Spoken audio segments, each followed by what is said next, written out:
Fuck you. I got to figure out All how to fix right, we are here with the crew, including the Doible Broker Bounty Right. Adorable. we we appreciate Oh. everyone joining us this morning. We got quite a show for you, like always. So we're gonna run some intro stuff real quick. You go fill your cup up, and we'll be right back.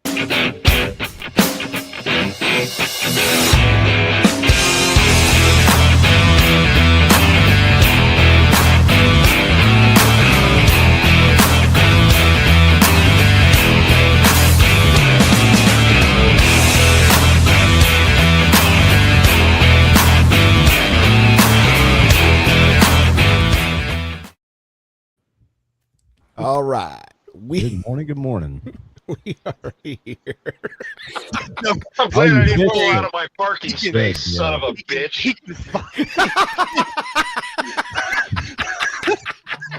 He can find the freight, but he can't spell it. No, he fixed it. He fixed it, and I went and changed it while the intro video was running.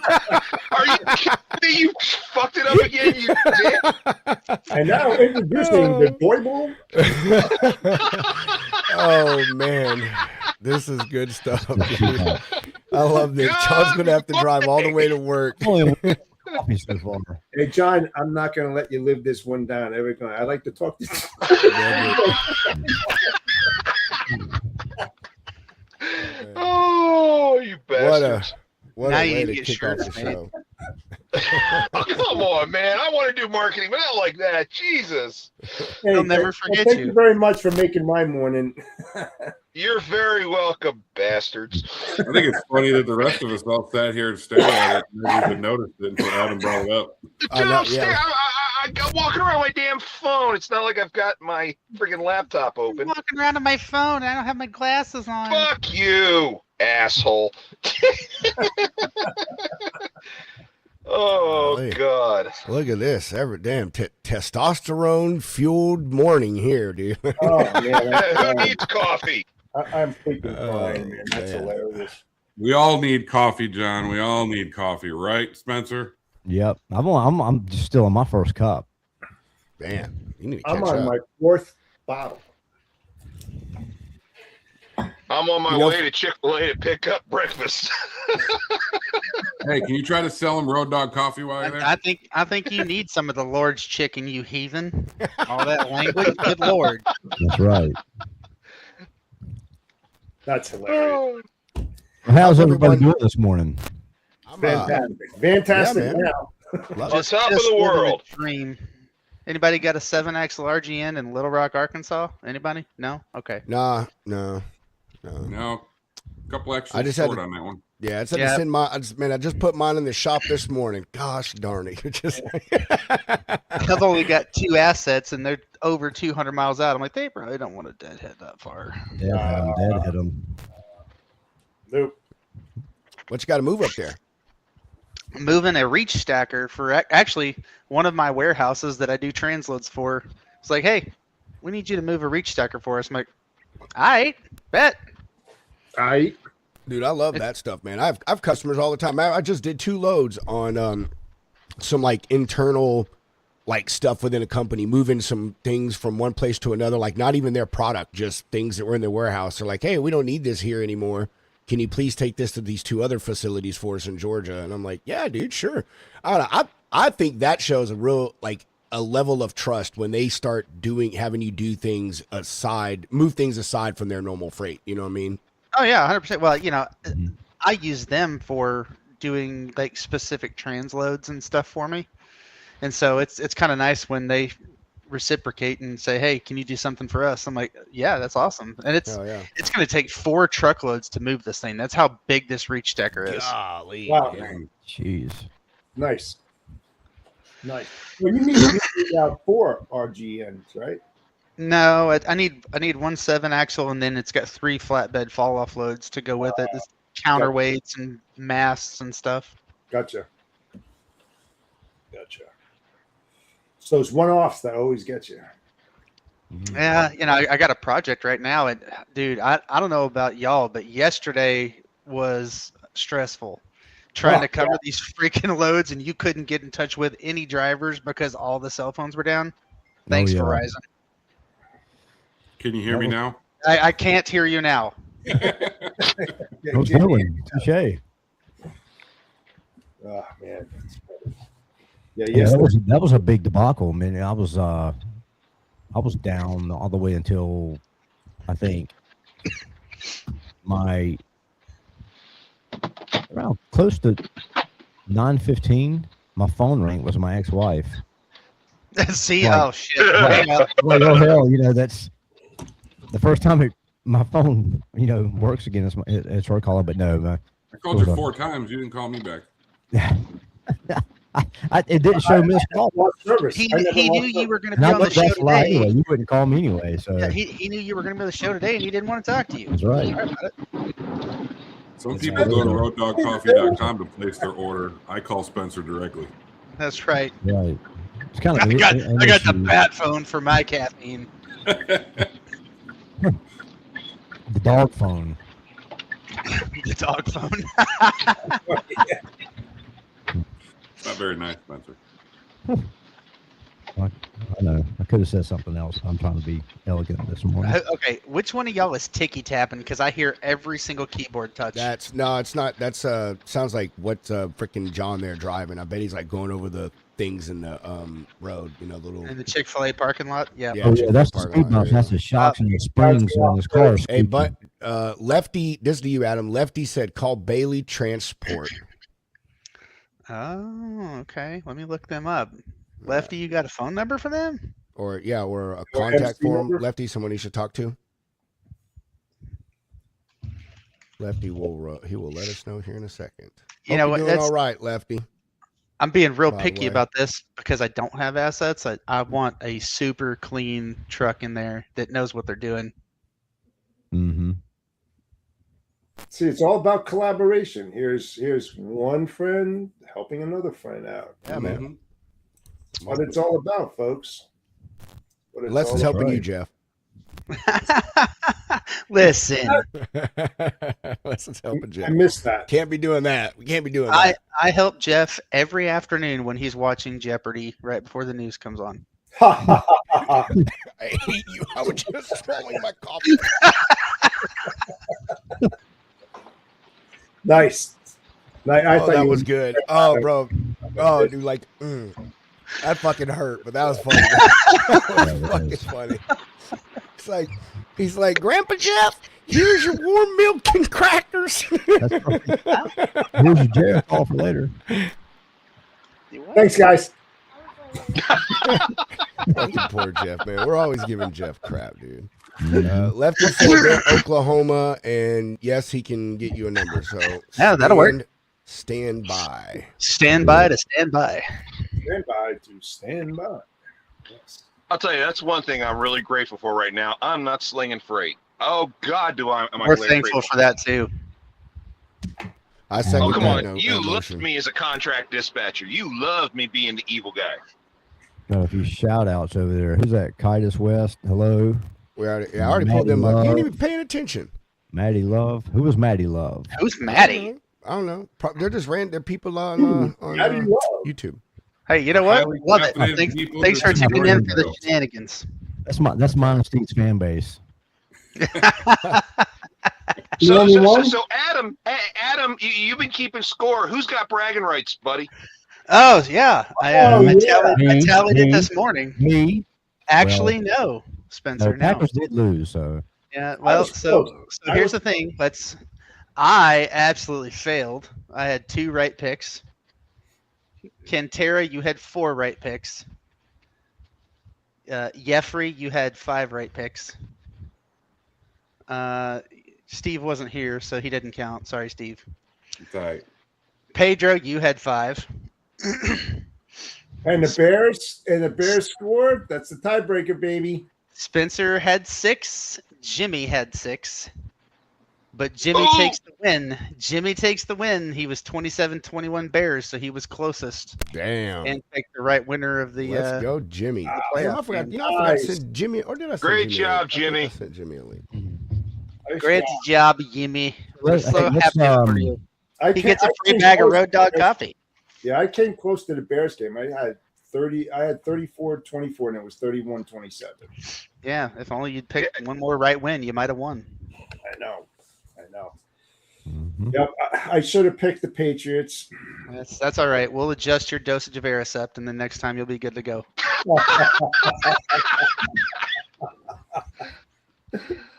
Oh God, Adam, you're too freaking much. Oh man, I'm sorry. I can't help myself. Sorry, double. Yeah. I doibled my fun here today. I can't help it. Oh, please don't tell me you changed it back again, you bastards. I got a brand to maintain. In the okay. Don't you worry. What we're changing it to is far worse than Doible. Oh, Christ. You bastards. That's it's a term of endearment anymore. Oh, I know it is. All Nasty, right. dirty I rotten know. scoundrels. I love you guys too. Love you like I like freaking intestinal flu. Intestinal flu's awesome, bro. It's great for weight loss. Yeah, it gives you like Tell ya. 10 pounds down, bro. What? Yeah, thanks for the Hey, compliments. Well, I'm I'll stick to my GL1P or GLP-1s, okay? So, Pedro, what's new in transportation news this week? I don't know, man. There's a lot going on in transportation news. More things about shutdowns and buyouts. I'll tell you that much. R&R. F Yeah, in the A. R&R. That, Oh yes, that, R&R. Yeah, that was a big one, and That's a big all one. of us here, we all have a friend that's stuck in that situation right now with them. So yeah, that's a really bad Yeah. big thing, man, dude. Yeah, we do. I talked to him, and he's like, man, I never saw this coming. I'm like, Forgive me, how? I mean, it's been all over, at least on the carrier side, it's been all over for the last 2 months because R&R has not been factorable. None of their sister companies have been factorable. They've been getting downgraded left and right. Because the writing's been on the wall. there were things they were trying to do in the background that was supposed to save everything, and all of that fell through. So like that, like we're not going to say the person's name, but they have a pretty good intimate knowledge of what goes on in there, and said the same thing to me, Adam. Like, it's like, oh, we're told about it, and then there's like, oh, we think we have a way out. Let's just get this done, and then that just kind of fell through. So Well, you yeah. saw- Well, it's like all the issues that were taking place, among the motor carriers over Christmas. How many major motor carriers had pink slips in their Christmas stockings yeah. from shutting down? I mean, holy cow! listen, It's crazy, guys. I'm gonna How hurt many customers are affected? I'm gonna hurt feelings and get on a checklist for this, but look at all the carriers that were aligned with the Teamsters that are now out of business. Yeah. That's a very good point. Well, then you got Tennessee that's got a lockdown on 8,800 CDLs. They have to get that completed by April 6th, I believe, right? I think it is April 6th. Yeah, I think it is. I think you're right. Yeah, I believe Yeah. it is April 6th. Yep. So the hammer's coming down, man. Coming down. Well, I just- We're going to see in the next 2 quarters who lives and who dies. Pretty much. We're at the breaking point here. I got my co-host over here waving. Sorry. It's all right. Mhm. You say hi? Hi, sweetie.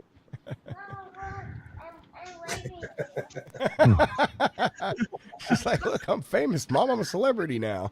That's right. Oh, you're on the Man, on the Real shoot. Dog Coffee podcast. You're famous now. That's right. Look at squirrels. What did Emilio Estevez said in Young Oh, that's Guns? nice. I'll make you famous. Yeah, she's more famous than I ever thought about being. Yeah. You know who's really Look, famous? she's the double broker bounty hunter assistant. She's standing there with her binoculars. She's standing there with her binoculars. She is looking for Doible brokers. That's right. Enjoyable brokers. But John, I'm kind of with you, man. I think these first, I don't know if I'd say first 2 quarters, but I just think 2026 period is I wouldn't say it's going to be the make or break, but it is going to test a lot of people. It's going to be the less favorite word, bro. It's going to be a bloodbath. Yeah, Yep. it's going to be something, dude. It's already fucking pretty hectic, man. The You know what I mean? 2025 was the year of the carrier failure. I think 2026 is going to be the year of the broker failure. I think you're going to see Well, and a bunch of names cascade because they can't cover. They've hedged their bets on contract freight, and the spot market's going to explode, and they are going to eat losses left and right, and they can't keep up. Well, Yeah. it's not just that. If you look at the total number of failures among the different authorities that are out there, if you put it as a percentage between carriers and a percentage between brokers, more brokers by percentage are failing than carriers are. I don't know if it's because they're just brand new and they were too inexperienced and they were unable to cope with the market to begin with. But that's frankly been the trend. That percentage has been a little higher on the broker side than the carrier side, but it is definitely going to explode hard on the broker side here this year. I wholeheartedly agree. Hey, Chris, brings up a good Dude, thank you. Just before we get that, you can see the comments. So just see that Lefty commented. Adam, you can go over there and copy that info down. Chris does bring up a good point. Go ahead, Adam. I just say Chris brings up a good point. AJ asked on LinkedIn earlier this week. He said, "What would you rather have? 4 customers with 100 loads, 2 customers with 100 loads, et cetera, 200 et cetera." loads. Yeah, Yeah. it was 400 loads regardless. But yeah, I divided it up. I saw that. That was a good post. Yeah, it was, and a lot of people don't understand the concept, but you want your book of business to be as diversified as possible, Right. because Yeah, if you you don't- lose Absolutely. one, you're in pain, man. Yeah, I you don't learned want that that. lesson the hard Absolutely. way, man. Learned that lesson the hard way Same. myself, dude. Same. Yeah. I think that's a core lesson that almost all brokerages actually have to go through at some point. Most guys who decide, hey, I want to start a brokerage, usually start that brokerage because they've got that one super loyal customer that has enough loads to get them off the ground and help them make a living. And that's how they start. It's they fail early when that they only keep that one and they don't start shopping around for more. Well, Yeah, see, well- so my bad was I lost my 2 biggest customers in 2023. That was me. And mine, I had a diverse book of business. The way I put my eggs in one basket is I had like 15 customers, but I had one customer that was like 70% of my business. Bingo. And dude, it was such a niche market. They were buying other fucking companies out. They were growing. They were literally Yeah. building a massive DC in Dallas that we were about to start shipping product to the day they went bankrupt. So that was my thing. Like I had plenty of customers. I just had one big one I mean, and a same. bunch of little small ones. And then So between those 2 customers, at the time they were probably 50% of my business, and I'm smart enough to know, hey, we need some more, but we're right there on the edge of the COVID boom turning, right? And Yeah. nobody needs new carriers, and all of a sudden transportation managers change, and I lose $13 million in business in the span of 6 months. Well, Ouch. diversity across the whole platform, right? I mean, you got not only diversifying yourself against your brokers and whatnot, but like with me being a drayage carrier, like when that whole tariff thing happened this year, right? I mean, my business, luckily I had enough export customers because it shifted. I mean, it went from 70% import, 30% export, literally shifting reverse, and it's actually 70% export. Steve, I'm Yeah. sorry, I have to interrupt you. The champion has entered the chat. Right? The champion has. Welcome to the show, Jimmy. What's happening, everybody? you won. Congrats, the football. Swami. You won the football pool, Jimmy. I hope y'all are sending my millions. We sure No, are, you're, bro. you're getting a free bag of Road Dog coffee. Yeah. I was about to say, They your but millions they of stopped beans. manufacturing them. There you go. Like the Doable Broker Bounty Hunter said, millions of grounds. That's what you're gonna get. Right. All winning is good winning. I'll tell you, talking about 2026, I think there's a lot of things that will take place. I think you're going to see some consolidation in the brokerage industry. I think the big guys are going to start buying the little guys. Yeah, I think you're going to see some of that. You'll see some acquisitions starting to take place. And carriers, now that some of the trash has been taken out, I think you're going to see a possible trucking boom a little bit too, because in a hot market, the market grows, right? So, Yep. yeah, I mean, I think to be a carrier or a driver, 2026 second quarter is going to be really good. It's going to be very lucrative. I think I'm again. I don't like to make predictions, so I don't ever like to say timelines because I mean this fucking industry no one knows. But I'm still waiting on the 2026 thing, and here to me is the hard truth that like a lot of people will admit to themselves but won't admit publicly. Because let's be honest, man, when these companies like R&R and 10 Roads and all that, they don't got business, people lose their jobs, man, and that's a serious thing. But on the flip side, thinning the herd is a good thing in this industry right now. I mean, it sucks to say that, but man, there are way too many players in this game. Well, Period. carriers are saying the same thing. Carriers and brokers. So, we need to cull the herd, and one of the biggest things that happened during the COVID boom is every jackass with $10,000 bond decided they were going to become a freight broker, right? Yeah. And one of the other things that you've seen is a lot of overseas people opening freight brokerages in the United States, particularly in drayage. And Steve can attest to this. Like, I don't know about you, Steve, but I get dozens of emails a day from people who are not in the United States asking me to do drayage, and they are just, I need your best all-in rate, buddy. Drayage doesn't work like that. That's not how this works. Let me guess. It's Mike Tyson, Michael Jackson. Yeah, Mike Tyson, Jack Smith. Like, I'm just like, Goldie Hawn. Tyson spelled with an I, though. You know what I mean? Like, Bobby it's McGee. always. Kobe Bryant asked me to move 50 Dude, containers the other day. You know what the ones that get me? It's always the people with Caskets. two first names. That's always yeah. that's always it. You know what I mean? It's like Brad James. You know what I mean? Or Adam Spencer. Adam that Spencer, guy. exactly. Yeah. That guy's Hey, a everybody, real quick, everybody give a shout out to Bobby McGee. Everybody, she's got to Hey, be Bobby. recognized. Hey, Bobby. Bobby.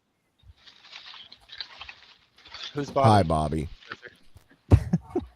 Bobby, the Hard Shell Life reporter live from a truck show near you.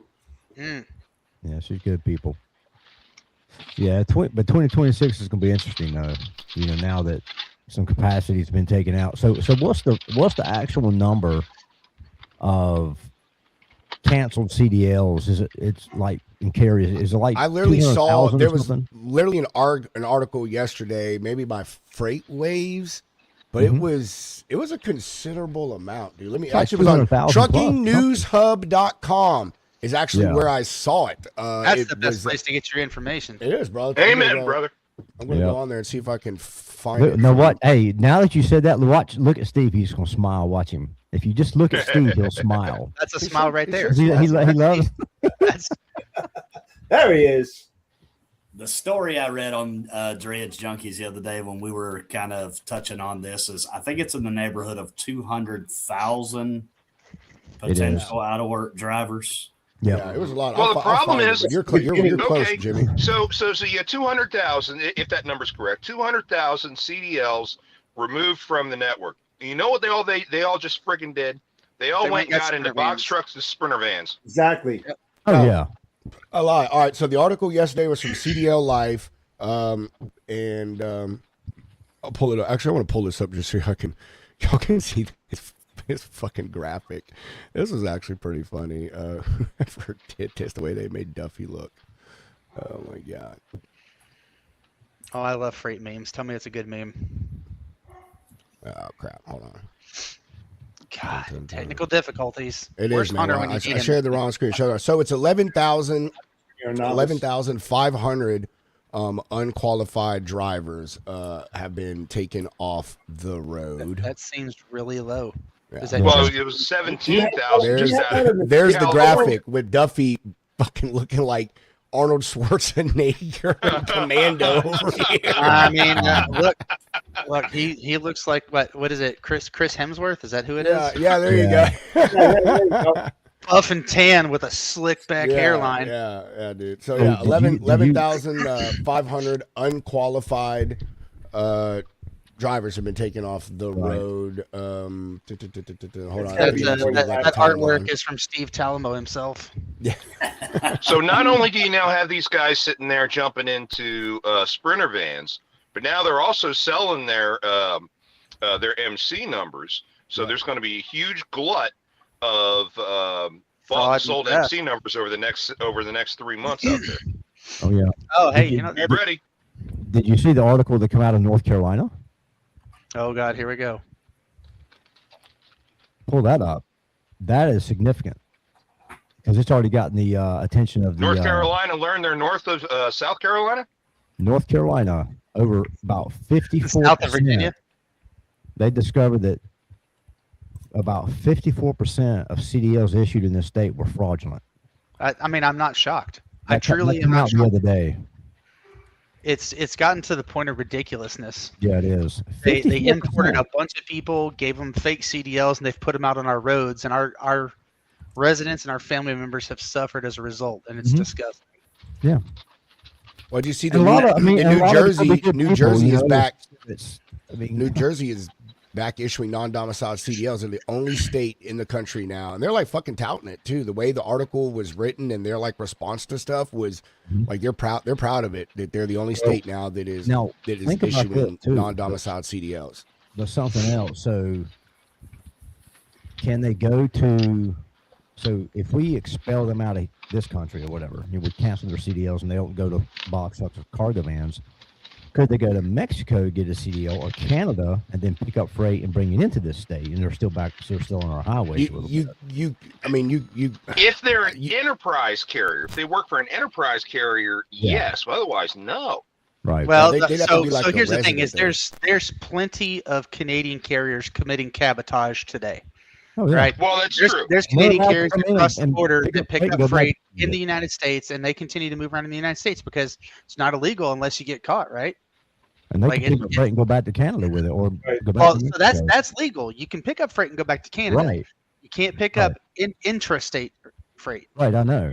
Right. I personally think that they ought to just cancel all that out and say, "Hey, you can bring freight in, but you ain't picking up Well, nothing it's- in the back." So it's for people like me who are in the tour industry, cabotage is kind of a headache, right? Yep. Because you go on a multinational tour with some big touring artist, and we have 5 or 6 dates inside Canada.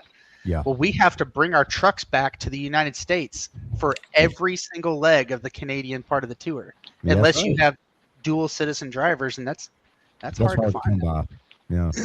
Yeah.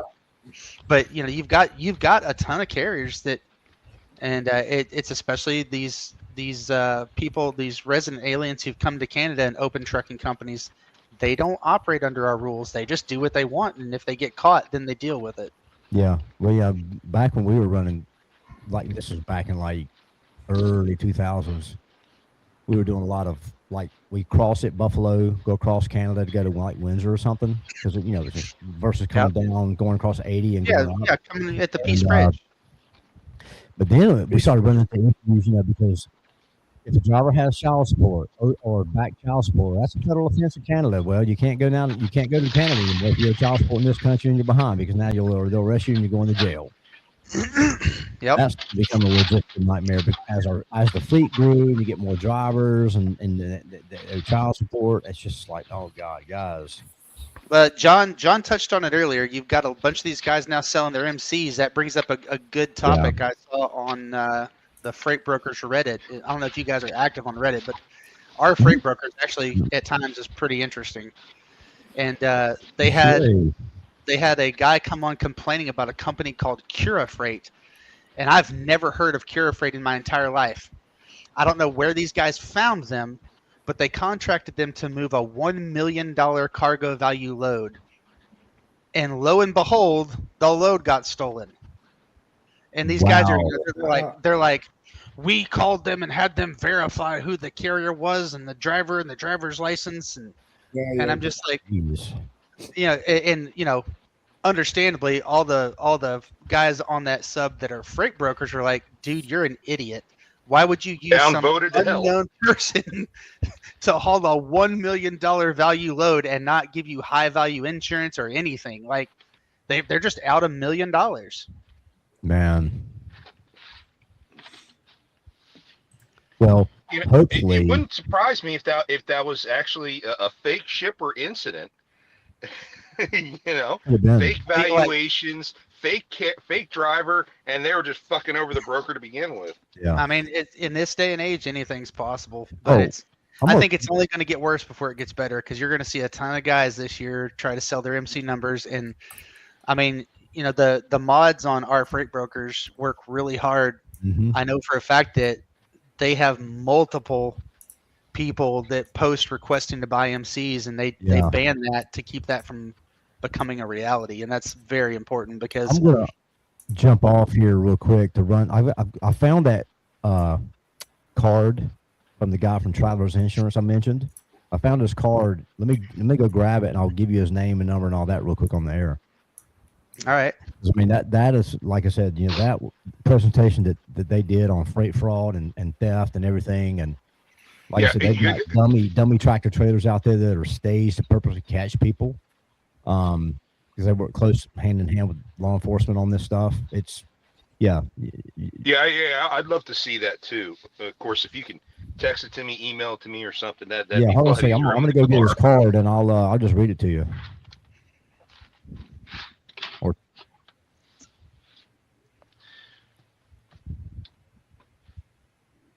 And an uncomfortable silence filled the room. No, back at that conversation, it's not something I've ever considered doing. I mean, I've been around since 2013, and I know it's kind of a gray area. Is selling your MC number even legal?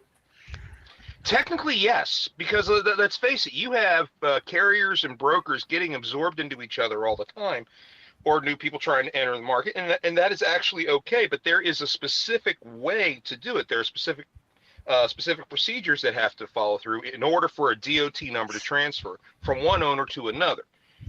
You know, you got to make sure you have the Secretary of State conversion. You got to make sure you have the FMCSA and DOT conversion. All that stuff. It's a process. But yes, it is legal, Right. which is why FMCSA can't just come out and say, "Screw you! You're not allowed to do it.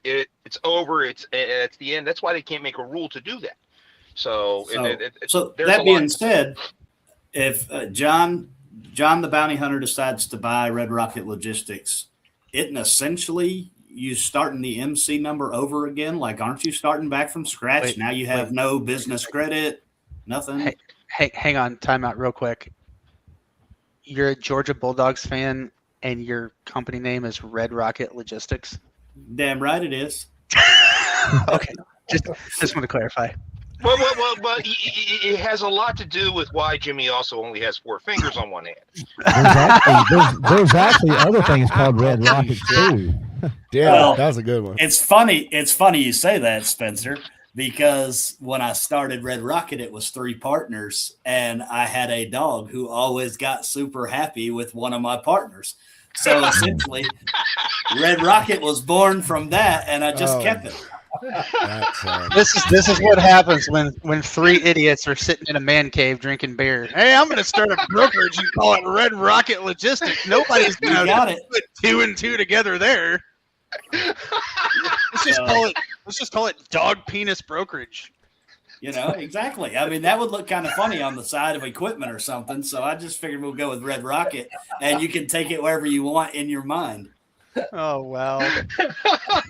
I'm trying to find Jimmy's logo sticker. That, But say, if you look at Jimmy's logo, it is perfect. Tell me it's That's a the dog funkiest riding a shaped firework. rocket you got. Fantastic. This just made my morning, guys. Thanks. That's it for me. Yeah. Nothing will top that. hey, Hey, well, Pedro, Man, I was sent you already that in a good card. mood today. Thanks, got it. guys. Can you post that? yeah. Can you put that on the screen, or do you want me to read it out? Jesus Christ. Well, why'd you send it to Yeah. me if it wasn't for me? Well, you can use it, but you're not going to be able to use this. Who does this need to go to? And I'll just send it to Take him. it easy. Well, I mean, send it to John Everybody is or always whoever wants Adam's or Spencer's assistant. Do Well, this. you know, do I that. mean, look, he's handsome and he's handy, but he's technologically retarded. It's okay. Fucking 1000% true there. I don't know. I'm surprised he knows how to work an alarm clock at this point. Hey, Well, I'm he's doing top- better I'm than top me. I dog on can't this spell podcast. double. I mean, shit. No, the guy's name You is made a new Scott word this Cornell. morning. Yeah, Scott Doible. Cornell. I'll send this to you, Adam. Anyway, Jimmy, no, ask John. your question again, because that's a good question. I mean, a lot of people don't have the understanding of what happens when you actually transfer an MC. So that was a good one, and whoever wants to answer it, probably John may be the best.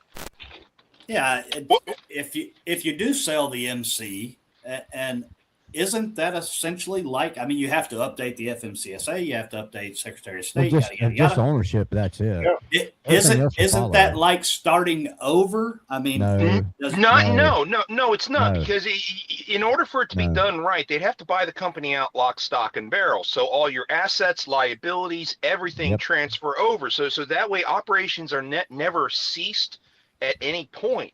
They're So just it's like you retiring and transferring ownership to your kids. Yeah. Okay. It's the same concept. The company's still there. It's still operating. It just has a new owner. Every time a CEO changes, does that mean we have to start the authority over again? No, that's not the case. even, So if you the do a ownership- na- even if you do a name change, I mean, everything's going to still follow like the trans credit number, Dun & Bradstreet, all that stuff still stays the same. If once you So take you, ownership of it. transfer it over, and then you're not going to have blowback with factoring companies say, "Oh, you just changed all this. Now you're non-factorable until you establish your credit again." Shouldn't know. Normally, Shouldn't no. be. Normally, no. And on the brokerage side, I don't think I've ever heard of anybody having that kind of a problem. The carrier side, we always see it because, if we can detect that somebody just bought and sold an authority, of course, immediately we all jump straight to fraud, even though it could very well be a legitimate transfer. The Mhm. question is, did they actually follow the correct process with FMCSA? That's what makes it go from being legitimate to fraudulent. So that I hear where you're coming from, Jimmy, but no, it's not going to reset your days. It's not going to cause you credit issues with factoring companies if it's done the right way. Right. I'll only ask because when you start up a brokerage, I mean, getting carriers to work with you a lot of times depends on if their factoring company says you're factorable. So you're put in this, rock and a hard space. Do you have the money to pay these carriers up front to get them to haul your freight to establish yourself? Or do you search through hundreds of carriers before you finally land on that factoring company that says, sure, we'll take a chance on you? I know because I did it. I mean, I had plenty of people turn me away as I started to build my credit. That's why I really asked the question. I mean, if Steve and me wanted to merge companies, or Steve wanted to buy me out and now Red Rocket is Cleaves, does that affect things? We That's can't why let I that asked. happen. That can never happen. It has to be the other way around.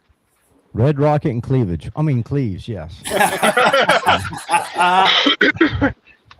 Red Cleavage Logistics. There you go.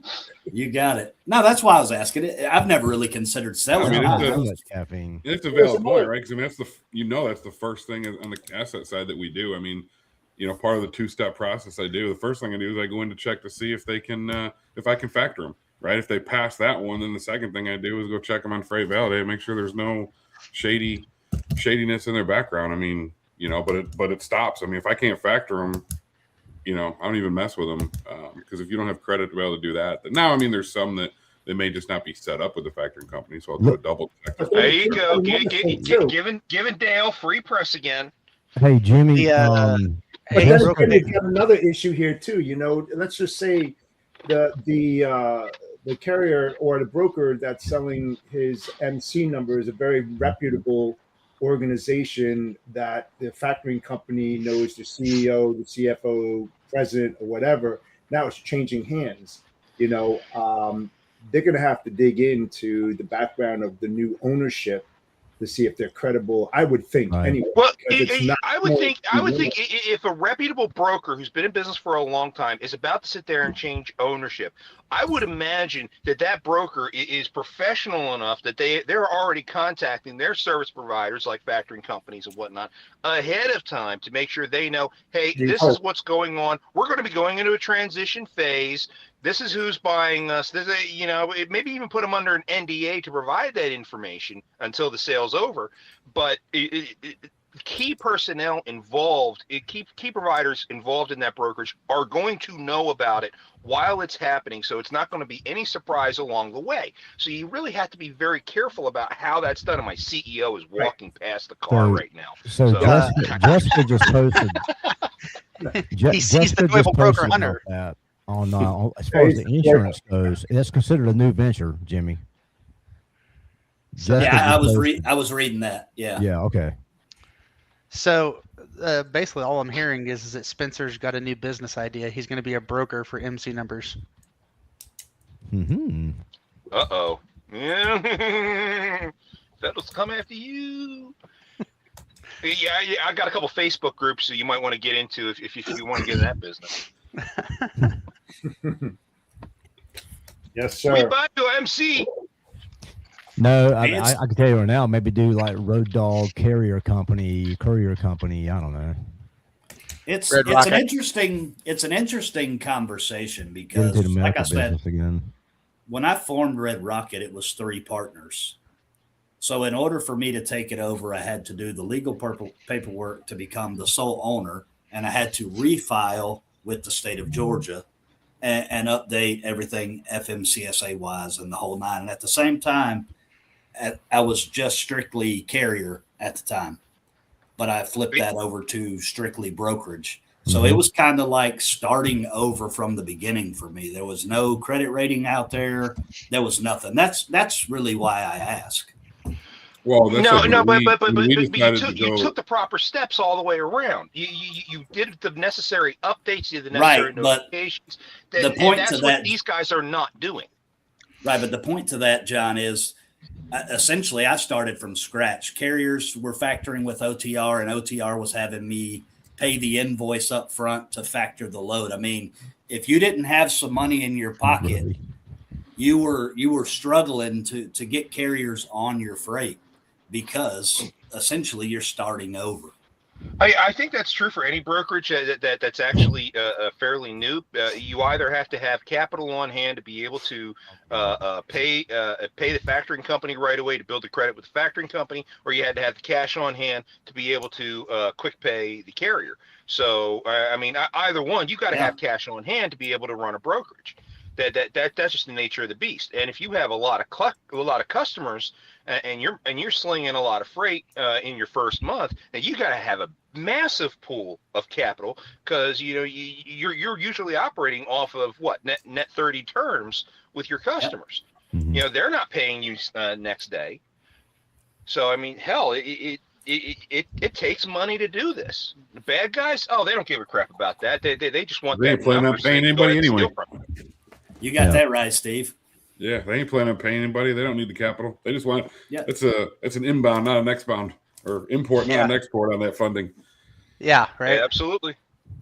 That's the number of like 171 to 177 MCs that reach out to me to pick up containers.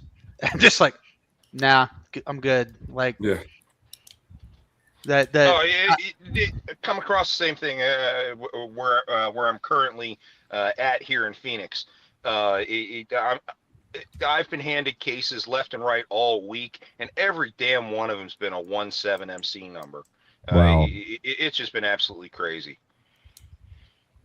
And we had cargo up and disappear yesterday, and I pull up the MC number. The guy's insurance was just canceled the day before, and I'm just like, how in God's name did we let this go, guys? I mean, it's just crazy stuff. We found the cargo, recovered it last night, but that's another story. No, that's good though. I mean, at least you got it back, right? Yeah. Was that your first bounty? Well, that was my first. No, actually, no. I've recovered cargo numerous times over the last few years, usually as one-offs. As you all know, I've been a contract dispatcher, so doing my bounties, it's been helping carriers to recover. But this is ever since I've been a formal consultant. Yes, this would be my first bounty as a consultant. Yeah. Awesome. Oh yeah, no, I celebrated last night. by sitting there by the phone, waiting to hear back from our recovery agent to make sure they had their hands on the cargo. Took yourself to the Sizzler to celebrate, huh? No, I took myself back to my hotel room to try to get to sleep before 10 p.m. Well, that sounds awful. Oh, trust me, I've barely slept the whole time I've been here. I thought you were half Jeff's age. Now all of a sudden it sounds like you're older than Jeff. No. I'm truly half Jeff's age. I was not there when they constructed the pyramids, so I have to rely on his expertise when it comes to how to drag a block up the side of a pyramid. That's right. Yeah, pick on Jeff when he's distracted doing something. That's not nice. Yeah, Pedro hit it. He said it right. He said John treated himself to the good Denny's. No, that's got to be Hunter. That's got to be Hunter. That ain't me. That's got to be Hunter. He got the grand slam that came without the side of food poisoning. I don't think I've ever not gotten food poisoning at Denny's. Jesus Christ. No. Oh my God. If I ever go to Denny's again, somebody shoot me. They're all over Florida and all over truck stops. That's Hey, No. you know what? If I'm in Florida and I need breakfast, I'm going to Waffle House, okay? There ain't no Listen, better breakfast place listen. in the world. they're the only people that are smart enough to know the hurricane scale, right? They stay open through most hurricanes, and I support that message. Absolutely. Absolutely. If it's bad enough for Waffle House to close, damn it, pack your bags, get the fuck out of Dodge, because it's going to be a killer. Mm-hmm. The Waffle Home. I can't believe Hunter's awake this early. I know. Right? I Dude, was just no, thinking the it's same thing. surprising, isn't it?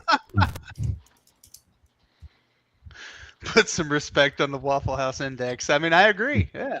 Put No. some respect on that Well, thing. it's so damn true. You know, I was in oh God, what year was it? Oh, I can't remember now. There was a massive ice storm. 1979, right after Nam. I was just about to say that back in damn. I was in Louisiana for a week for some kind of a port security training course, and the first day we were there, the winter storm warning started coming up. There was a massive ice storm blanketing the Gulf Coast, and they canceled the course after we all arrived. Well, so we're all freaking stuck there because the airport's closed and whatnot. And the only place that was open right across the street from my hotel, thank God, there was a Waffle House. Waffle House. I could walk there. That's all I needed to know, and I was good. I had a bottle of whiskey and a They went Waffle House. They went out in the good. alley Wait a behind the second. store and got your cook. Yeah, wait a second. Did you say a brothel house? Waffle. No, that was his second. Waffle. Oh. Waffle House. Jesus Christ. I didn't say Blue Waffle House. We got brothels, blow, red rockets. Let's see, what else can we have on this show this morning? Quite Leavage. It's been quite the R-rated Class, show. can today. we lose today? Maybe we get I picked blame- up by HBO or something, you know? Yeah, I blame Pedro for not reining it in. Oh my God. I'm over here working, man. Trying to figure this Where's out. the man. F Pedro CC? Come on, start throwing out the fines. Yeah. Hunter says if your cook isn't burning a sidewalk cig when you walk up, it ain't gonna be good. Sounds like the Waffle House right there. Listen, all I'm saying, look, Waffle House is good, but all I'm saying is if you don't have a CB near you, you're missing out on life. That's it. That's all Yeah, I'm saying. bring him back. Yeah, good old Waffle House. What else? Oh man. All right, so what else is cooking in freight this week? I mean, we've covered some pretty interesting topics so far. It don't have anything to do with freight. We've covered a lot of great topics, though. I mean, we've covered R&R going out. We've covered the $1 million cargo theft. Oh, hey, you know what? Corca. Remember, John doesn't know how to spell Yeah. his own name. Corca passed the house. Jeff, you're probably the smartest one here on that. Tell us about Corca. Corker, no, I'm not the smartest man in the house. No, Oh, well, shit. no. That's Not for me. sure. I'd have to stop and look that one up. I know don't just remember enough which about book it to was. be dangerous. Somebody page the armchair attorney. See if we can get him on. No. Text Dale. He knows that shit better. But sometimes probably better than Leffler. Well, elaborate a little, Adam. Just tell us what. Tell us folks what you know. Yeah, I know absolutely nothing. I saw a meme from our friend, the armchair attorney, that said Corca passed the House, and I hadn't had a chance to even go look into it. But Corca looks like it's combating organized retail crime act. So basically, what little I know about it is it is allowing the feds to get involved in cargo theft. Yes. So that'll be good. So to play That's on a that, long that's enough. exactly what these guys at Travelers do. A lot of that retail stuff as well, because they insure a lot of that stuff. Well, I mean, like one there is a federal example. task force. There is an FBI task force based out of Philadelphia that's already working cargo theft, and a few. Yeah. I mean, Yeah, he you was have saying- you have the Mid-South Cargo Security Council in Memphis that's doing it too. I mean, but well, it's long past time. you've got those regional security councils all over. Yes. In fact, I was on the phone with New York, New Jersey council earlier this week. But it's long past time to get the feds into this because it's become such a problem, and your local police departments could not care less.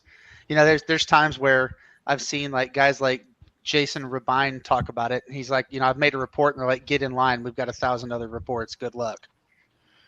Well, that's actually been something I've been having a difficult time doing. I'm trying to get a police report out of the NYPD. Oh my! Whoa, ladies and gentlemen, if you'll pause, please. No. Hunter, Hound the has Freight arrived. Hound, is awake before 11 a.m. This is a momentous occasion. What's up, you Mark bastards? the date. Yeah, he was All in right, so either somebody was cutting the grass at his Yeah, house or working on a fence. Somebody woke his ass up. What I'm impressed by is his wardrobe. Who helped you pick out your clothes today? you hippie. Watch You it got- now. You got all the colors of the rainbow, bro. Yeah, All right, we're on the didn't what's his You name got, just like, dread die? done. One of the founders of the Grateful Dead or something. Yeah, where's the weed? Bob Weir. Um, Jeff kind of looks like him, or did. I mean, There he Jeff goes, is yeah. Jeff is basically part of the Grateful Dead. He's just past tense. Wow. Wow. He's the freight host. And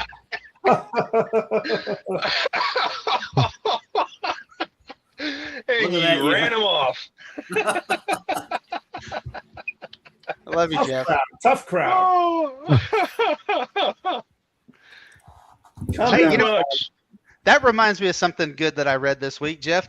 I know you don't want to brag on yourself a whole lot, but tell us about what you experienced this last week. That was a pretty cool story.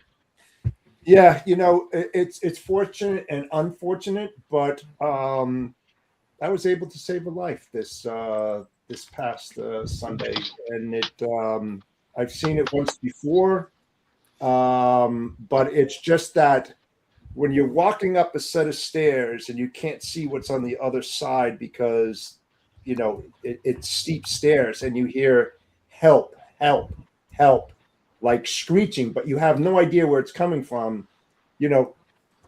I just called 911, and I ran. I have bad knees, and I ran up there and I see this guy like flat out with another guy doing CPR or trying to do it.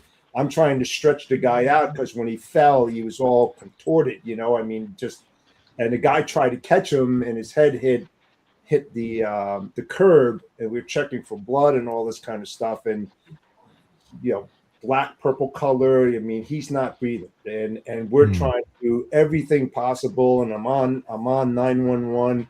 I can hear the ambulance, and then I hear the ambulance fading. I'm like, no, and yeah, it was a touch and go. And then we saw him come back to life, and we're screaming at him like, stay with us. Come on, you can do this. Just trying to motivate the guy, whether it was helping or not. But you could see his chest expanding and his stomach, and it was just, it was very surreal, like unbelievable. And he lived. I mean, that's he awesome. lived, and I had a meeting that I had to go to, and it was just screw the meeting. I didn't care about that. And they all came out like, "What's going on?" And I was like, I don't have time to talk and all this other. I mean, you could just imagine. But yeah, so and I found out later on that he was stable and that he was suffering from congestive heart failure, and the stairs got him when he walked up the stairs. And he said to his friend, I found out later, he says, "I don't know if I can go any further." And that's when he just totally collapsed, and it's just, yeah. So, yep, I've seen the good and I've seen the bad. The last time I saw something like that, it was one of my really good friends, a neighbor who just died in front of his 7-year-old daughter. And his 7-year-old daughter came down the steps looking for me, and he says, "Daddy's not doing well." And I said, "Stay here." I went up there, and then I had to call his wife. So I remember all that kind of stuff. And I was like, man, I'm not going through this again, because this last 3 weeks I lost 4 of my friends. And yeah, and now this guy collapsed, and I was like, I'll be damned if this is going to be the 5th. I mean, I was just so I'll straight up guarantee you, because of my years of experience as a paramedic, this is year number 18, that the near instantaneous CPR is what saved that guy's life. Yeah, I'm telling you this. And then the guy starts apologizing to the victim, saying, "I hope I didn't break anything," because I mean, he was really pounding on his chest and just doing whatever he possibly could. And he couldn't talk to 911 either. And it's just like, you saw that gasp, and the colors start coming back. And it's like, thank you, God, man. Just like witnessing something like that. A lot of people don't get to do. Like, Adam, you've seen it probably several times, but a lot of people just don't get to see that. And it's. Oh, no, it's something else, man. In 18 years, I've probably 1,500 CPR calls, if not more. Wow. Out of those 1,500, I've had the privilege of having 3 people walk out of the hospital without a neurological deficit. So wow, that just goes to show you how. Yeah, I mean that look at the percentages of living from something like that. It's just like, I mean, let's put it this way: this gentleman Out of hospital cardiac arrest survival rates are less than 5% nationwide. Yeah, but this guy would have died if he was at a shopping center and he parked his car and fell between cars.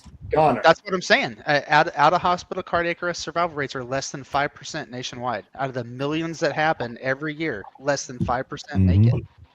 Well, I know you don't want to go through it, Jeff, but good on you, brother, for doing the right thing and taking action. There's a right way and a wrong way to do CPR, but the worst way is to do nothing. Yep. Yeah, and there are people that just pass people up. I don't want to get involved. I don't want to get sued. All this other kind of stuff. I don't even know if the guy giving him the CPR was a certified CPR. It doesn't matter. 911 is going to give you the directions over the phone. If you don't know CPR, it's important to learn it, especially now. I mean, definitely. For the last 5 years, they've preached CPR, which is hands only. So you don't even have to do mouth to mouth anymore. And a lot of people are worried about mouth to mouth. I mean, look, I get it. No offense. I love my family, but I'm not even doing mouth to mouth with my family. Like, you got to be special, bro. Yeah. No. I mean, everybody could learn hands only CPR, and you can truly make a difference. And you mentioned, a lot of people would just walk past, Jimmy. They don't want to get involved. And I've done recruitment for volunteer firefighting for years. And I've said for years, do you want to step up when others step aside? And that's huge. Yeah. And what the irony of this is? The whole irony of this is that I had to go to a grand night meeting for the Knights of Columbus. So here you got all these Christian men that are inside this in front of a church. And this guy drops right there. It was like a blessing from God. Seriously, that he was determined to save this guy, and if he was going to have that problem, he had it in the right place where everybody just started coming out. So it's just like, man, it kind of sends chills in it, where it's like, people don't get this opportunity, and it's No, it's a sad state of affairs. What Jeff just said is, I'll walk by because I don't want to get sued. I don't want to get in trouble. I don't want this. I don't want that. That's where we have taken this country, and I say we because we're a collective. We are a collective. I'm not going to put. Don't most states have a good Samaritan law that protects people that try to do that? I don't need a law. I don't need a law to do the right thing. Hey, listen. If you're a decent human being, you're going to help. Yes. Whoever absolutely. it may be, you know, Without a doubt. Without a doubt, you got to do it, because that's what you would want someone else to do for you if you were in that situation. You know, I mean, yeah, Jeff, you're a fucking Marine. You really are, because what Marines do is when all hell breaks loose, there are explosions everywhere, big cloud of smoke, you run toward it. yeah. Okay, while most people are running away, and good on you for doing that, bro. People are more instinct. people are more worried about grabbing that phone and taking a video of whatever's going on so they can post it on social media than they are necessarily putting the damn phone down and stepping in there and actually giving some kind of aid or some kind of ratings over life. Big difference between picking up your phone to record it and picking up your phone to dial 911. Yeah. Oh, yeah. Yeah. I had no intentions freaking on hell. recording it. I just wanted to get whoever, and this is out in the boondoggle, if you will. And when that ambulance went by and I heard the ambulance siren just fading out, I'm going, no, I'm screaming at this guy. I said, pin my phone. You're about, maybe a couple miles away, because it was like in the valley and stuff. You could hear it. And I was like, come on, and we're just working. And the guy that was doing the CPR, he's sweating and he's like, don't die on me. And I'm like, don't die on us. I mean, you're in the moment, man. You are in it. You are definitely in it. And you can't walk away from that kind of stuff. You can't. No, good on you, brother. I know you don't need the pat on the back. I'm not looking for the accolades, though. I am not looking for the accolades. It's not about that. It's about saving somebody's life, for their family. It's not just the life you save. Yeah. It's their family and their kids and their grandkids and stuff like that. That goes through your mind. It's one of the coolest feelings in the world. I can tell you, as a paramedic, I've seen so much heartbreak and devastation. And to get to have that moment where you get to meet somebody afterwards who walked out of the hospital and who gets to see their kids. I mean, my youngest guy that went into cardiac arrest, I want to say he was 41.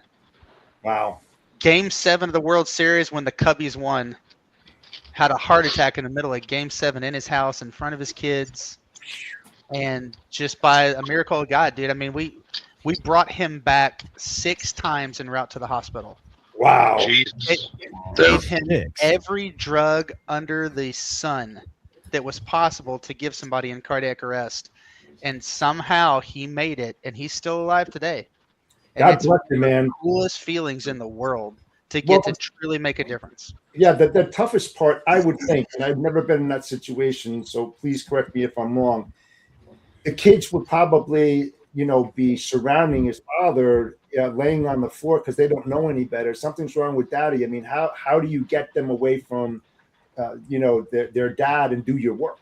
Mom was there, obviously, right? So mom corralled kids, but could you just imagine being 6 or 7 years old and seeing dad laying there, not moving, not talking, not breathing, and they don't understand what's really going on. They just know that something's wrong with daddy. Yeah.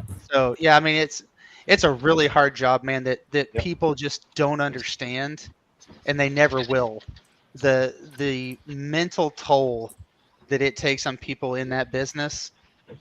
And you hear all the time. It cracks me up. People like, man, you should get paid more than football players. I'm like, yeah, we should, but are you going to pay the tax increases to fund that? Because all those social services are paid for by taxes, and nobody wants to pay the taxes. Mm-hmm. But everybody wants to live. I mean, everybody wants the taxi. No one wants to pay the taxes. Exactly. How do the corporate America companies come in and sponsor, those type of businesses versus putting all their money into, sports and some of the ambulance services are privatized. A lot of them across the United States are privatized. Yeah. But still, the private services pay worse than the public service. Yeah. To your point, Adam, and it's a valid one. I have a very good friend. She worked for Columbian Presbyterian, and during COVID, she put down 3,500 people, and it got to her. It got to her because every time she went into the city and went to her job, she's highly accredited. I mean, she's like John. She's a expert witness on the medical side, and she gets called all over the place. But it just got to her mentally, and she says it's just crushing.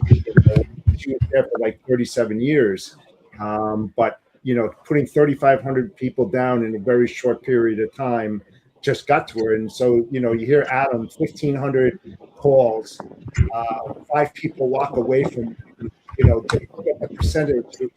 You're just destroyed. It's got to be destroyed, even though you feel like you did everything for them to so they could survive.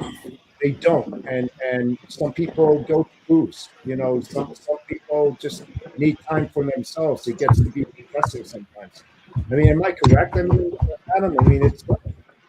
Oh yeah, dude. It completely takes a toll on you. I mean, there was days I was so beaten down because you think you're a superhero when you're younger, right? When you graduate paramedic school, they call it the paragod syndrome, right? I make it thunder and lightning and save lives, and you start getting into it, and you realize that you don't really save a whole lot of lives. Like you have to come to terms with the fact that you're not God. Well, I think but you give them a fighting chance. That's the important part. You give them a fighting chance. Yeah, but here's the thing, too. Honesty and integrity means everything. And if you told them straight out, you're going to lose more lives than you save, are you ready to lose?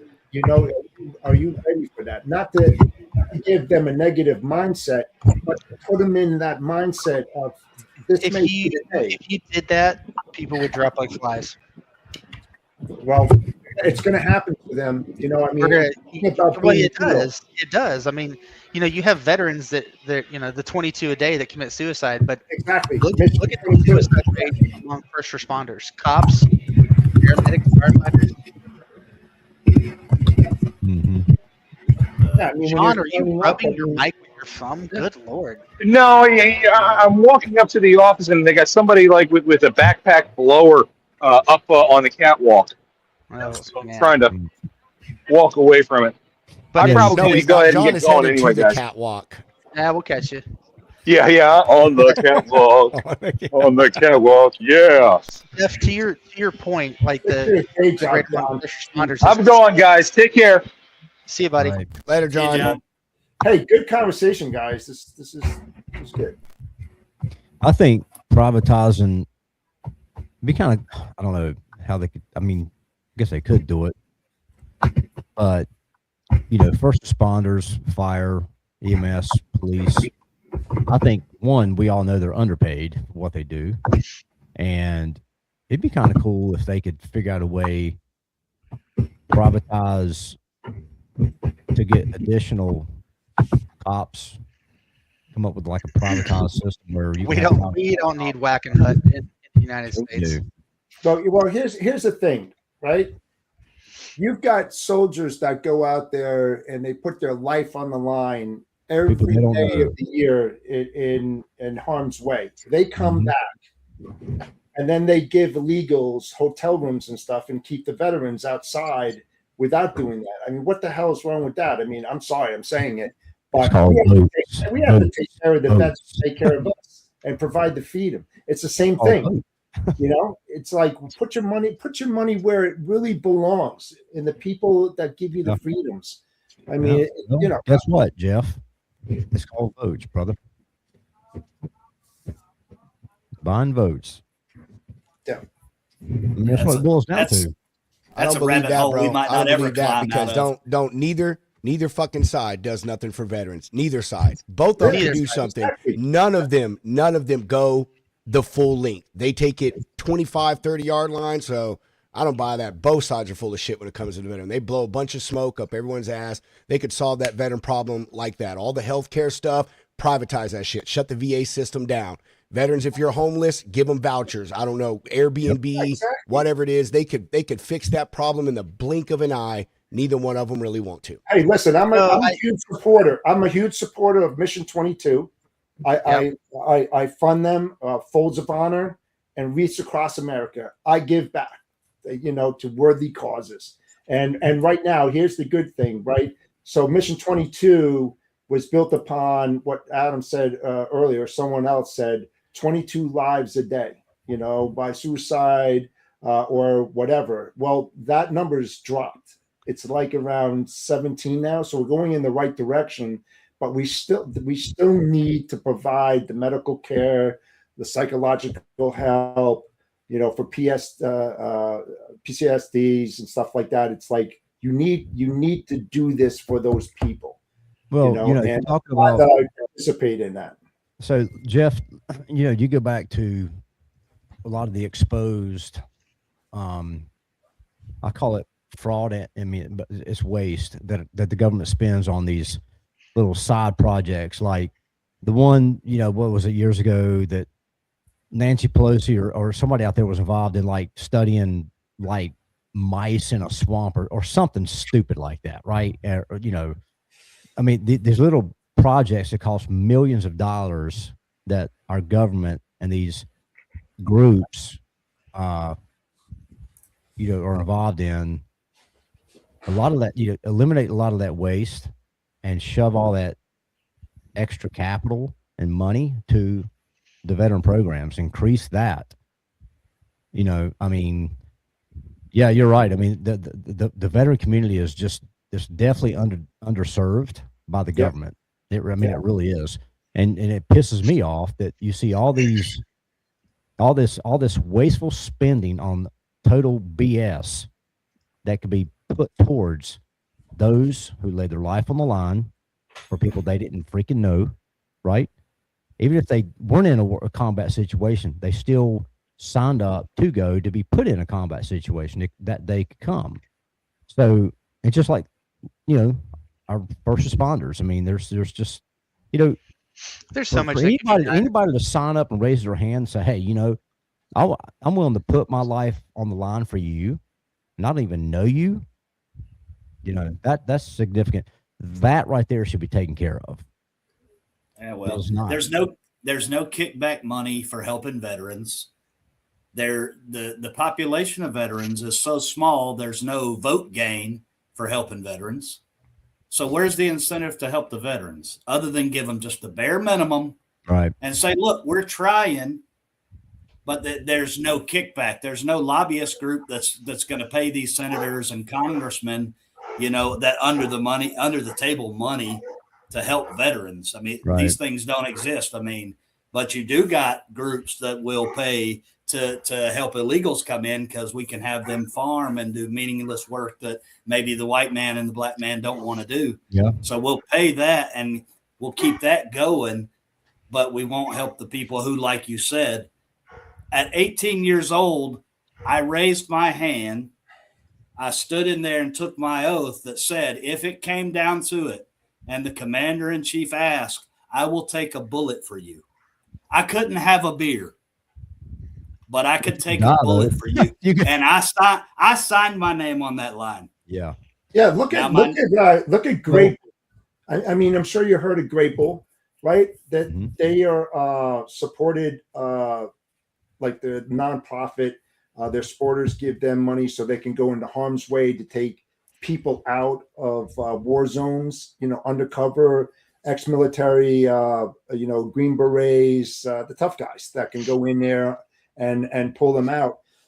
Those are the type of organizations that really get a lot of stuff done. I interviewed Tier 1 operators who started Great Bull about 2 years ago, but that guy is unbelievable. How many people he saved.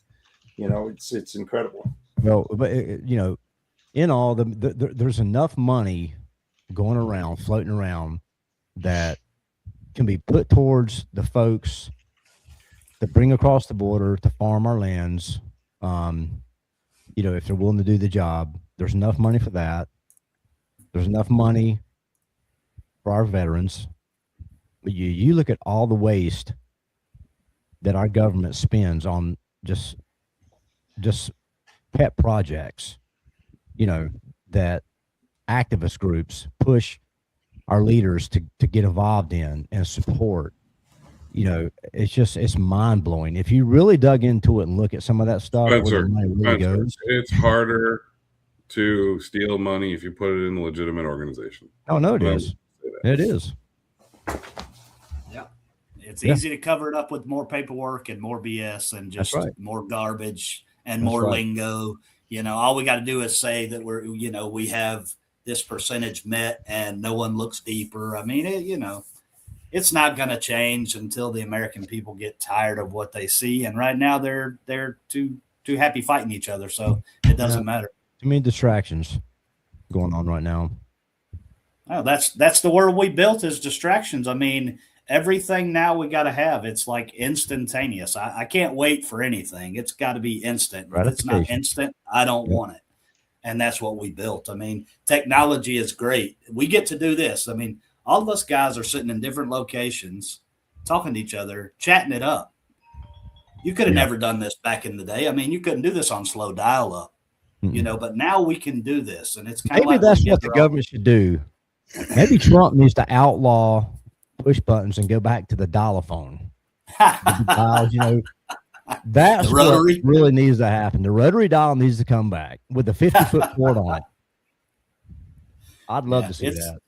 I mean, it's amazing. You look around. If you got kids, all you got to do is look around. I mean, Steve's got children, so he knows. He's got one who's a shutterbug, so he's probably a little less electronically inclined. He would rather be taking pictures and being out in the environment. But most of them, you got to kind of force them out of into the world. So, well, that's why when Asher's 12, but I refused to give him a phone. Now I still wanted to be able to get a hold of him, so I gave him an iWatch, right? Because that way, at least I can get a hold of him. He can text. Give me he can't Google stuff. He can't just sit there on his phone and do all that. So it's like sometimes you want the convenience of being able to get a hold of him in this world, but you don't necessarily have to go right into all that right now. Well, with all the crap going on with like abductions and just different things like that, I mean, it's sometimes it's good. Like we had Life 360 on our daughters and stuff to track them to see where they're at. There's pros and cons to both. I think our girls were, I think Paris and Presley were 14 maybe when they got their first phone. That's because they were starting to, play more volleyball, and their, practice is over. If Sherry and we couldn't get there or something, they're there kind of waiting so we could at least let them know that, hey, we're going to be running late or just whatever, So, but I think that, as they play, they get involved with more, activities, sports, school, whatever, sometimes it's good. It's just, I guess, it just, how do you monitor that as a parent, screen time, limits, but I don't know. I mean, that's a tough one. Like, what age is too young or too old to give them a phone? I hate to interrupt you, but I don't. Although I'm not a technology person, I really think that the big thing is showing your child there's something beyond that screen.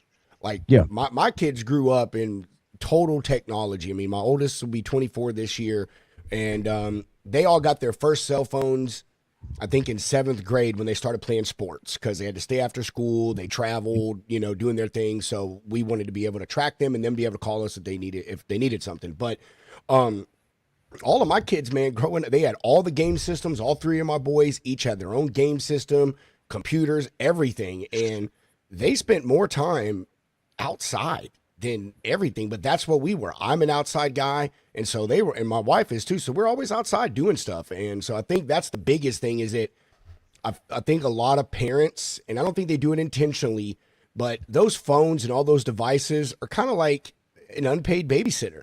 You know what I mean? If my kid's over here playing on the device in the room, at least I can see them, watch what's going on, control it, whatever. And maybe they're not bothering me, so I can do whatever. And so I feel that that's a big part of it. Because, I mean, our kids are testament to that. Even now, like my youngest, he's 18. Well, he's sitting there all night long and play on his PlayStation? Yeah. But he'll still get up at 8 o'clock in the morning and go fishing, or if we want to go hunting or go to a car show, or, you know, all of that kind of cool stuff like that. So There's I think a big technology. part of that comes with the parents too, man. There's technology you can put on those phones that they're apps that are password protected that only the parent or the guardian or whoever can access it. But you can actually kill their phone from your phone and just it's done. Like you can cut it off. We never had a problem with that. I don't know. Because just Never- back to the basics. Anything on the like apps they go to, you can kill that stuff. So there's programs like that you can put on these phones, which is kind of cool. You know, if you're worried about stuff like that, you know, excessive screen time for your kid, and you know, you want to kind of help control and monitor things. There's ways to do it and still have the luxury of being able to track your child if they're doing sports and things like that. Unless you just super glue an Apple AirTag to their back, you know, that part of the back you can't reach, you know. Track them. So, but you know, there's things to do. But yeah, it's you know, we're in a overly advanced technology world. It's just gonna get worse. You know, it's just the way AI is growing and everything. It's just there's no stopping the machine. I mean, there's just no stopping it. Adults are just as bad, man. I always like Hunter's saying, man, like go touch some grass. We don't do that enough, bro. Everyone's so damn stuck in their computers or phones or, watch TV. And I love TV, dude. Nothing to me better than wasting a day watching freaking documentaries, okay? I'm the first one to say it, but there's nothing like sunshine and grass underneath your feet, dude. Like 100%, nothing like being outside soaking up some vitamin D, bro. Yeah, we need more people getting out hunting and doing outdoor cool stuff, Just sit outside. You know what I mean? Just sit outside on your porch, for gosh sakes, with nothing, and just listen to the birds, man. I'm telling you. Well, you look at like I'm a big fan of Andy Griffith. I mean, I grew up on that show. It's still my favorite show of today, and I never get tired of watching it. But you look at some of their episodes. Back in those days, and there's a comedian named James Gregory. He's actually from Atlanta. He's really old now. One of the funniest I've ever seen in my life. But I went to one of his shows, and he actually made a good point. He was talking about nobody has front porches anymore. Nobody sits on a damn deck. Everybody's got a damn deck. Everybody's out on the damn deck. Back a damn deck. That's kind of his thing. But you look at like shows like Andy Griffith or shows from that era. After supper time, all of them are on the front porch, just conversating, hanging out. Friends, family, whatever. They're just on the front porch having a conversation. They're not. Bring back the stoops. I mean, cue Tracy Lawrence song. All right, fellas, it was fun. I'm gonna bail on y'all, man. Yeah, Thanks for having me on here. Yeah, we all have to go start our lives now, I guess. Yeah, we gotta adult a little bit. So yeah, I appreciate it, man. Except for Hunter, he's gonna go do something for a while because Pacific Coast time. It's morning coffee on the online coffee shop. Bro, if Hunter leaves that building that he's in right now, like he's dressed, people are gonna start just handing him dollar bills. I mean, it is Nashville. Hunter, I'd go track. Just stand on Broadway and 2nd Avenue. I love like a couple hundies. I got my corners. Take your guitar that you can't play and go busking. Just go out there and just strumming it. Yeah, right. They pay me to stop playing. That's hold up a sign that says "Need money for music lessons." Yeah. struggling artist needs money to learn to play guitar. All right. Well, since we're cracking on Hunter, we'll let Hunter go first. Hunter, what do you got? What you got for everybody gets off, man? Glad to hop on. First time on the show. So don't really have much to say. Y'all have a great day, and be sure to tune into the lounge tomorrow. Yeah. Mr. Cowboy. I'm sorry, the artist formerly known as the Bodacious Cowboy. There you go. Yeah, just it's been one of those weeks, man. Working on a huge project. Pretty sure we landed it, but I'm going to get back into the weeds again. Doing my procurement thing, setting up the year, getting ready. You know, good things are going to come this year. I really feel it. You know, if that mustache didn't land it, you don't want it. What's that? If that mustache didn't land it, you don't want it. That's Jeff's whole prospecting thing, dude. He just emails people pictures of his mustache, and he just says, "Need I say more?" You know? with a stash like this, you know you can trust it down. Yeah. I mean, yeah. He just sends the picture and says, "Send me your freight." Send me your freight. I got to do business with this. What about you, the real Mr. Spencer? Man, I don't really have a whole lot. It's been some good conversations today, as always. This is probably one of my favorite podcasts because we just come on and chop it up. So that's what a coffee shop's supposed to be. You meet at the coffee shop, have coffee, and just have just general conversation. You know, before you head off to work. Yeah, we're gonna have some good guests coming on though. There's some, and we'll all tag team them. Things like that. But for the most part, it's just, good conversation. That's what it's meant to be, Yeah. Everybody meet at the coffee shop, conversate, and then go to work. Too early to have cigars? Do what? Is it too early to have cigars with our coffee? It's never too early for me. I burned 3 yesterday. What about you, Spencer? Since you got the mic right now, No. I want Steve to take it. Steve. All right, I love Steve Talon was like a king, man. Yeah, he is. Hey, man, I'm with Jeff. Right, just closing out 2025, finishing setting up 2026. I think it's gonna be a great year, and I love coming on and hanging out with you fellas. Amen. Yeah, I'm just glad that when we got on this morning that. I was, we were all blessed with your presence. It just made me feel good. One of us. I'm just glad somebody gave me a heads up so I could get dressed. That's right. We're all glad you got dressed, Steve. Exactly. Yeah, that's a plus. Pedro, what do you got to close? Man, I guess I don't really have anything. Just. Besides, how's great the weather out there right now? Man, we've been up and down. Right now it's 44 and sunny, but it'll be 65 today. We've been up, down, up, down. Wow. It's been absolutely crazy, and I'm still dealing with this dang head congestion thing that's going on. Yeah. Like I'm about ready to just fucking see if I can sever my head and set it next to me, so it doesn't bother me or something. I'm just going nuts with this crap. Yeah, get Sudafed. I'm taking all of it, and nothing has helped yet. I feel fine. I don't feel sick or anything. It's just congestion real bad. Yeah. I had this just aggravating little headache and everything. So yeah. So if you do the Sudafed where you have to go and show your ID for, not the Sudafed you can get out on the aisle, but the stuff that you have to show your ID for and get the actual Sudafed brand name. Dude, the stuff on the aisle is a placebo. I'm convinced. Yeah, I mean the actual Sudafed really. I mean, I've had multiple pharmacists tell me this. That's really the only Mucinex D they say is a joke. Even the stuff that you get behind the counters, it doesn't work. It's all hype. Sudafed, and that's kind of what has always worked for me is like the real Sudafed, and then do a Benadryl allergy at night, and you'll sleep like a baby.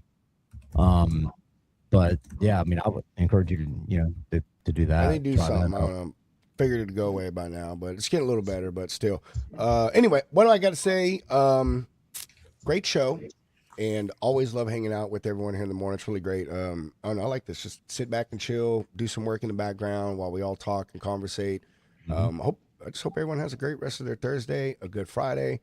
Like my boy Freight Hound said, make sure you watch the show Logistics Lounge tomorrow afternoon at 4 p.m. Central. We got a really, really great guest coming on, man. Really good artist going to come on and talk to us. So we're excited about that. That's it. Artist on his prints or something? No, man. He does. He draws like all kinds of art, automotive art, but a big part of his thing is he does like the designs that go on the back of like T-shirts that of trucks that people sell at shows and at stores and all kinds of stuff. Really cool guy. Josh Rowan is his name. Do me a favor if you don't mind. Will you hook me up with him? Yeah, we'll do. I'd like to, talk. For a small fee, he will. He's see ta- some of his No. work. He's talented as hell, man. Talented as heck, dude. Like, I Is mean, he as talented as Pedro Peterson doing Zip? That's what I want to know. no, he's much more talented than that. Much, much more talented than that. Yeah, Now we got to touch base on that after the show. Yeah, we will. I need We need to get Spencer involved. I need to ask you about a quote, and we'll talk about, and I'll send you the link for the mic too. Yeah, we got to get Spencer involved in these games on LinkedIn. Spencer, you got to get on it. On what? On LinkedIn? Yeah, there's a bunch of games on LinkedIn, man. It's freaking addicting. Yeah. If I did every single game, I would not get any work done. Well, don't be so slow, Jeff. That's my point.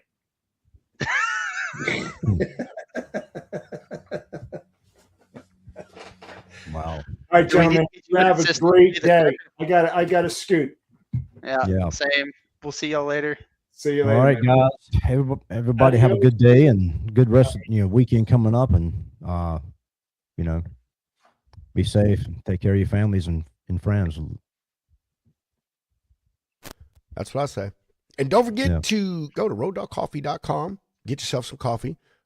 Spencer usually has a code up there for your first order. If it's not your first order, you can use Lounge 15 for 15% off. And I think Spencer has a deal going on right now too for some coffee stuff on there. So go buy yourself some coffee is the point. Yeah. Show prices, truck show prices, including shipping. Just go and blowing out the inventory, and $10 includes your shipping on Black Dog, Long Haul, Expedite, and the rims. Oh, now Highs and Heroes and Smoky is not on sale, but doesn't everything matter. else Go get is. yourself some coffee. That's the point, ladies and gentlemen. Coffee. Go buy some Road Dog coffee. We'll see everyone here next Thursday, 8 Central, 9 Eastern. Chunk them deuces.